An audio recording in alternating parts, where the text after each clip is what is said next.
I love Bad Romance. Thank you. And it's exciting because it's a sort of different direction for you. It's a bigger song.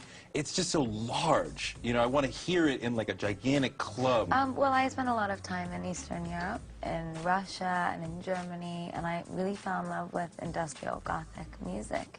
It's very, very niche-oriented, so I thought, what if I did sort of a pop experimentation with, you know, super pop melodies, and I wanted it to be halfway in between my previous work and a departure, something new and bigger. I want your ugly, I want your disease, I want your everything as long as it's free. I want your ugly. I want your disease. Like, I'm like, what? You know, the love is just all-encompassing. Whatever you got, I want it. I want your ugly, I want your disease, all of those things that I'm saying. It's like when you love someone so much and your fear of losing someone is so deep that I want your psycho, I want your ugly, I want all the most disgusting parts of you that you think nobody will ever love. I love all of those things. Each song represents a different monster that I feel like I've encountered on the road. So my fear of love, my fear of alcohol, my fear of sex. Well, I want to talk about those specifically because there's a lot of fear of monsters within this. But, okay, so for you, fear of sex, what does that mean? Well, Alejandro, which is one of the songs on the album, that's my fear of sex monster. And in that song, I'm saying goodbye to all my past lovers. It's symbolic of me moving on. What about fear of alcohol? Well, fear of alcohol is sort of in a mixture of two songs. One in So Happy I Could Die, and that song is happy in the club with a bottle of red wine, stars in our eyes because we're having a good time. Yeehaw, so happy I could die. It's a fear of that happy place that we get to when we're in an addictive state. I would expect you to have a fear of fame monster in there somewhere. Is there no fear of fame and what it does to a person and how it changes your life? You know, it's very funny because I didn't intend on writing a new album, and that's really what this is. It's a re-release that is my old record attached to an entirely new album. Right. And when I woke up and it was all done, I hadn't written about fame, and I didn't write about money, and I didn't write about celebrities or paparazzi. I wrote about everything else. We're going to talk about this, but it's not really a new album because you have the old songs and 8 new ones, right? Well, I guess for me it is. It's just in conjunction with the first album, it makes it much more of a complete sense. When you come up with 8 songs, why not do 4 or 5 or 6 more and do a proper album rather than giving us the fame added on with 8 new songs? Well, it would only be maybe 4 more records, right, to sort of meet the industry standard of what most artists put out as a record. But the album in itself, The Fame Monster, is the yang to the yin of the fame. It's finished. In the book of Gaga, which comes with the album, right, you are selling locks of your hair. How much hair do you have to sell? Well, it's not my real hair. So it's parts of wigs that you've bought? Yeah, well, I've never really been very secretive about wearing wigs. So Yeah. I guess I didn't know what to do with all of them, so I said, take them and tear them up and give them to my fans, because my fans would love that. Yeah. My little monsters, they love very specific things, and I know what they need. Why do you call your fans monsters? I think it's because my show is kind of like an exorcism. We identify with one another. I see myself in my fans, and they see themselves in me. And I call them little monsters because they're my inspiration. Can't read my, no, we can't read my poker face. I love Poker Face.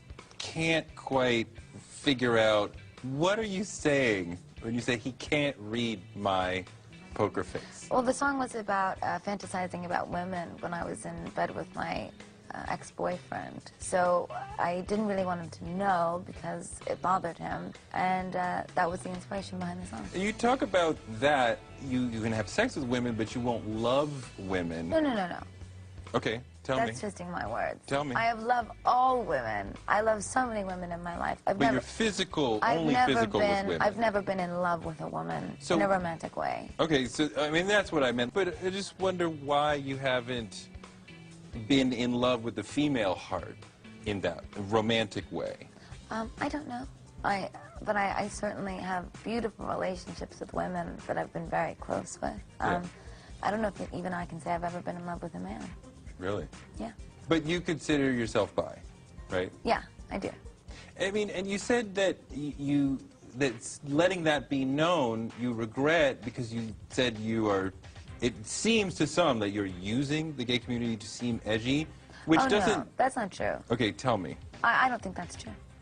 I think the gay community knows where I stand. I mean, it does make you seem edgy, but it's not a thing that you're using, it's who you are. That's why I don't really talk about it very much, because then it becomes... A thing. A thing. Yeah. That's why I say let's talk about the music. But I am honest about it so that I'm clear.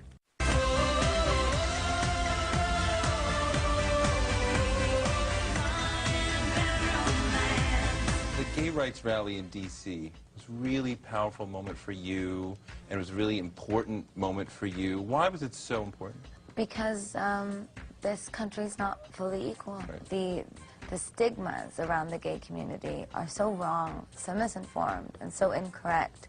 And I truthfully felt honored to be asked to not only perform, but to speak. The gay community doesn't yet have full equality in America, but we're on our way. You made a big deal about it at the gay rights rally, that you wouldn't stand for the behavior in the music business. Are you talking about things that artists do, or are you talking about things behind the scenes as well? I'm just talking about everything. I think that some say, you know, or feel about artists that are politically involved or have very strong, you know, religious beliefs. I'll just shut up and sing. But I'm not speaking about something that I don't know about. Right. I'm speaking about something that I know so much about. And I feel very strongly about it. And I took a stand and I mean it. Do you even understand why some people, or it seems so many people, think homosexuality is immoral, think that gay rights are not civil rights, and everybody doesn't deserve equal rights, and these sort of things? Well, of course I'm not ignorant to the way that everyone has their own opinions about politics and religion.